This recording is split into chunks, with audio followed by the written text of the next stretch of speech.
Partir ou rester de son couple, quand cette pensée émerge, c'est compliqué et de très nombreux aspects rentrent en jeu. C'est le sujet de l'épisode d'aujourd'hui. Le podcast Les Chemins du couple est le podcast hebdomadaire qui permet aux hommes et aux femmes de trouver l'équilibre entre soi et l'autre dans la relation. Chaque semaine, j'aborderai avec vous les différents aspects de la vie de couple et des relations en général pour vous permettre d'être bien au quotidien et de mieux comprendre les différentes facettes de la relation de couple. À mi-chemin entre développement personnel et psychologie, ce podcast vous proposera un doux cheminement vers plus de bien-être, plus de paix, avec vous-même et dans vos relations de couple.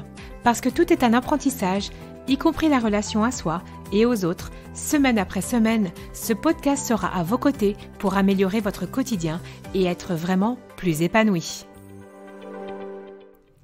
Au niveau du couple, le chemin est parfois compliqué.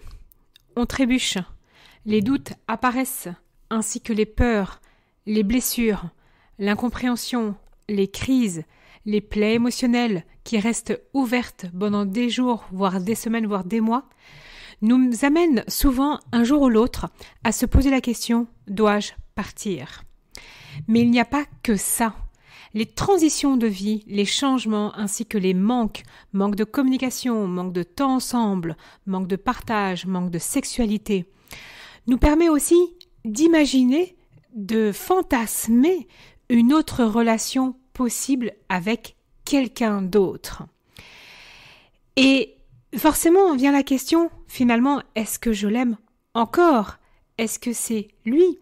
Puisque justement, quand on commence à imaginer ou à fantasmer une autre relation, on ne prend rarement le temps de imaginer ou fantasmer la relation, enfin notre partenaire actuel, dans une autre forme de relation. Et c'est là toute la difficulté entre rester ou partir. Et cette question d'ailleurs de partir ou de rester est pas anodine. Et pour de nombreuses personnes, elle va impliquer aussi de grandes conséquences à différentes échelles. Que vont penser la famille, les autres, qu'est-ce qu'on va faire pour la maison, l'appartement, les prêts que nous avons en commun, pour ceux qui sont parents, toute la question autour des enfants, de la garde, de la souffrance qu'on croit qu'on va générer d'ailleurs.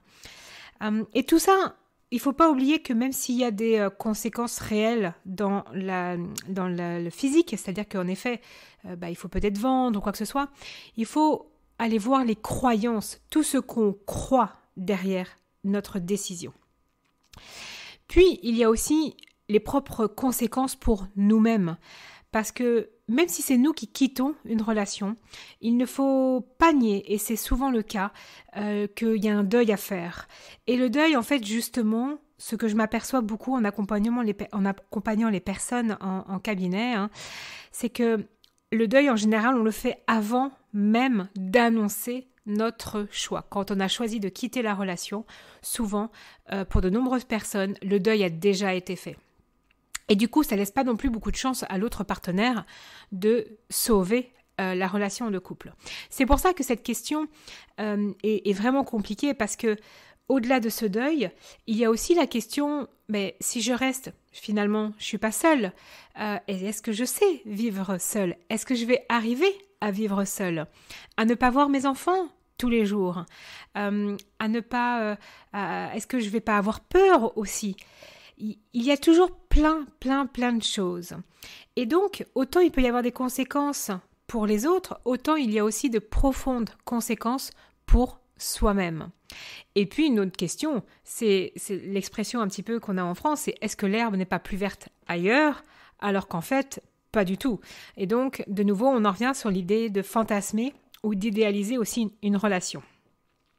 Alors du coup, partir ou rester, c'est, comme je le disais, ce n'est pas anodin. Et surtout, moi, ce que j'ai envie aujourd'hui de vous faire passer comme message, c'est que les conseils provenant des autres, des personnes qui vous connaissent, même s'ils vous connaissent très très bien, c'est c'est pas les meilleurs conseils. En fait, ce ne sont même pas des conseils. La réponse à cette question de partir ou quitter, elle ne vient que de vous. C'est-à-dire que si, par exemple, votre sœur, même des personnes très très proches, ou votre frère, ou vos parents, vous disent « mais tu devrais le quitter, il n'est pas pour toi, il va te faire souffrir, tu mérites mieux ». En fait, on va demander des conseils à certains membres de la famille ou à des amis, mais ces conseils ne sont jamais objectifs. Parce que, tout simplement, imaginons que votre amie a été trompée par un de ses petits copains, il y a des années même, et qu'elle garde de la rancœur par rapport à cette histoire, donc à cette histoire d'adultère. Eh bien, en fait, elle aura tendance à beaucoup plus juger, si vous parlez de ça, tu devrais le quitter parce qu'il t'a trompé, elle aura tendance à beaucoup plus juger, mais pas d'un point de vue objectif, d'un point de vue subjectif, parce que dans son histoire à elle, ça vient réveiller quelque chose. Et je prends cet exemple parce que c'est un exemple assez courant, mais on pourrait prendre n'importe quel autre exemple. On peut prendre un exemple beaucoup plus banal. Si par exemple vous en avez marre de faire tout à la maison, il y a une maman qui pourrait conseiller à sa fille de dire tu devrais quand même faire des efforts, ne le quitte pas, parce que tu sais, nous dans la famille, les femmes, on a toujours fait comme ça. Alors, je prends vraiment des stéréotypes, mais c'est juste pour vous montrer à quel point le conseil sur partir ou quitter n'est pas bon à prendre à l'extérieur de vous. Par contre, ce qui va être important, c'est d'aller voir comment je peux m'organiser dans ma décision, comment je peux trouver ma réponse à l'intérieur de moi. Moi, je me rappelle vraiment de très nombreux couples en cabinet où d'ailleurs l'adultère finalement n'était pas une raison pour le quitter ou pour la quitter. J'ai accompagné de nombreux couples où vraiment ils se sont réparés, retrouvés. Ils ont construit cette nouvelle relation idéalisée à partir d'un événement où l'un a trompé l'autre. Ce n'était pas une raison. Et c'est pour cela qu'il est important de vraiment aller se poser des questions à soi-même. Alors, on peut se faire accompagner par justement des professionnels de l'accompagnement de la relation de couple, parce que ça pour moi c'est hyper important. Et on peut aussi vraiment aller trouver vraiment ce qui est important. Donc il y a aller voir les blessures, qu'est-ce qui a été réveillé. Il y a plein d'aspects vraiment dans la décision de partir ou rester qui est impliqué. Alors moi d'ailleurs, je vous propose un accompagnement en ligne qui dure 5 semaines, qui est programmé plusieurs fois dans l'année. Le prochain lancement est en juin 2022, il y en aura un autre en fin septembre 2022. Mais donc, où justement, durant ces 5 semaines, en fait, vous allez avoir des sujets de ce qui se passe dans la relation de couple et comment prendre ces décisions. Parce que cette décision de partir ou de rester n'est pas une décision de l'autre, mais bien une décision personnelle et très profonde. Alors bien évidemment qu'on se pose la question pour partir, mais en fait on va se poser aussi la question pour rester. Pourquoi ? Parce que quand vous êtes toujours à mi-chemin entre rester ou partir, en fait vous ne vous impliquez pas non plus totalement dans le couple et vous ne restez pas. Et c'est pour ça qu'il est important de vous avoir la réponse en disant non, c'est bon, je veux vraiment aussi rester. Et là, je redémarre ma relation. Alors en plus, selon les situations, si vous êtes en couple depuis une dizaine d'années par exemple, bien évidemment que les habitudes vont entrer en jeu. Et une difficulté que j'observe très souvent dans son choix de partir ou de rester, ce sont les habitudes, les routines, parce que ça sécurise tout ça. On a peur du changement, donc il ne faut pas oublier ça. D'ailleurs, je vous partage un petit peu de mon histoire personnelle, parce que quand j'ai dû prendre la décision de quitter mon ex-mari, en fait, je n'avais pas l'impression d'avoir une bonne raison. Comme si, en fait, le fait de juste ne pas être heureuse et épanouie n'était pas suffisant lorsqu'on est marié pour quitter son mari. Et en fait, lorsque j'ai posé cette question aux hommes et aux femmes que j'accompagne en cabinet, qui commençaient à se poser la question, en fait, tous comprenaient qu'ils cherchaient une bonne raison pour quitter son mari ou sa femme. Et d'ailleurs, j'ai souvent cette remarque, ça serait tellement plus simple s'il avait quelqu'un d'autre, s'il me trompait. Ça aide finalement à prendre une décision qui devient légitime. Et justement, la loyauté, la légitimité sont des points qui reviennent très souvent lorsqu'on se demande si on doit partir ou rester. Et encore plus pour les personnes qui sont hypersensibles et ou à haut potentiel. Je l'observe vraiment très souvent. Et en fait, sans s'en rendre compte, cela va vous faire des allers-retours vraiment dans cette décision. Et c'est ça qui mène aussi le doute. Alors, sans parler du doute, de qu'est-ce que je vais faire pour les enfants, comment va se passer la garde, la maison, où est-ce que je vais habiter financièrement. Bon, il y a plein d'autres choses qui amènent du doute. Mais il y a aussi cette question de loyauté et de légitimité. Et on ne s'en rend vraiment pas toujours compte. Et ce doute, il peut rester là pendant des jours, des mois, voire des années. Moi-même, ça m'a pris 2 ans à quitter mon ex-mari, alors que les conséquences, finalement, étaient vraiment... Il n'y avait rien, on n'avait pas de prêt en commun, de gros prêts, il y avait des petits trucs, mais rien d'important, il n'y avait pas d'enfants, enfin, il n'y avait pas de grosses conséquences matérielles, en tout cas, on va appeler ça comme ça, et ça m'a pris quand même 2 ans. Et souvent, en fait, dans cette décision, qu'on soit un homme ou une femme, on se sent hyper seul. Parce que justement, on est bombardé par les conseils quand on va en chercher, ce qui n'est pas forcément évident. Parce que souvent, comme je le dis toujours, le sujet du couple étant assez tabou, on n'ose pas vraiment en parler de ce qui se passe, on ne sait pas comment l'autre va être jugé. Donc on est souvent hyper seul. Et donc, ces derniers, tous les aspects là que je vous ai parlé, je vous invite aussi à vous poser cette question, c'est est-ce que j'ai tout fait finalement pour sauver mon couple ? Est-ce que je suis allée au bout du bout du bout ? Et en fait, c'est aussi cette question-là qui revient également à travers les conséquences pour soi, pour les autres, pour l'environnement, pour ma vie, mes peurs. Il y a aussi la question, est-ce que je suis allée au bout du bout ? Et en fait, on ne peut pas aller non plus au bout du bout quand tout simplement on est prêt à partir. Donc, pour aller au bout de la relation, il faut être dans cette décision de rester. Et c'est ça qui est important.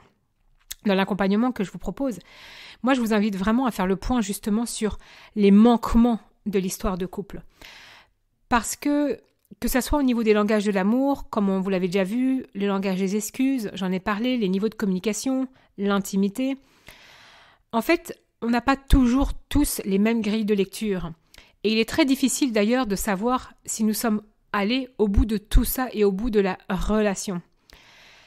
Et donc, c'est important de prendre conscience que y a peut-être des choses que je peux encore tester et que je n'y ai pas pensé. C'est vraiment ça qui est important pour moi de clarifier, de poser. Et c'est pour ça que les conseils ne sont pas forcément les meilleurs des autres personnes puisqu'elles ne savent pas exactement ce que vous avez vécu. Et puis alors, vient en plus, vous avez vu déjà tout ce qu'on a vu, mais vient en plus la culpabilité, le jugement, la responsabilité. Tout ça va naître dans cette situation, est-ce que je dois partir, est-ce que je dois rester ? Tout ça va émerger. Et faire la part des choses n'est vraiment pas évident. C'est une autre étape que moi j'aborde aussi dans cet accompagnement, ainsi que d'identifier aussi si je suis dépendant affectif, avec une manipulateur ou une manipulatrice. Est-ce que notre relation est toxique ? Et finalement, comme vous le constatez, en fait, en partir ou rester, c'est pas juste une décision qu'on prend comme cela. Alors, ça peut être beaucoup plus simple quand on est dans une relation qui a peut-être 1, 2, 3 semaines, voire 2, 3 mois. Mais au-delà, souvent, il y a des choses qui se jouent. Et d'ailleurs, on a souvent tendance à juger les hommes ou les femmes, par exemple, victimes de violences. Et on ne comprend pas d'ailleurs pourquoi ils ne partent pas ou elles ne partent pas. Mais tout simplement parce que ce n'est pas si évident. Quelle que soit la situation, il est vraiment important d'aller à la rencontre de soi. Quand on se pose cette question, les réponses sont en nous. Et il est important d'aller aussi découvrir ses désirs, ses besoins, ses limites, surtout car on n'en parle pas assez souvent. Qu'est-ce que je veux vraiment vivre dans la relation de couple ? Est-ce que vous vous êtes déjà vraiment posé cette question ? Et pas la question comme ça, mais la vraie question. Qu'est-ce que je veux vraiment vivre dans une relation de couple ? C'est vraiment fondamental d'apprendre à se connecter à ce que l'on a envie de vivre et de vibrer. Si vous vous sentez concerné par ce sujet et si justement vous vous demandez un peu quoi faire, alors moi je vous invite vraiment à vous faire accompagner. Restez pas seul. La solitude face à une décision, c'est vraiment compliqué. C'est pour ça que, comme j'en ai parlé, moi j'ai créé un accompagnement qui dure 5 semaines. Vous retrouverez toutes les informations pratiques sur mon site celinedomec.com dans l'onglet accompagnement. Et cet accompagnement, partir ou rester, va vous permettre juste de faire un choix et surtout de retrouver la paix à l'intérieur de vous face à ce choix, face à cette décision. Dans le prochain épisode, je vais vous parler du bonheur d'être à deux. À très bientôt!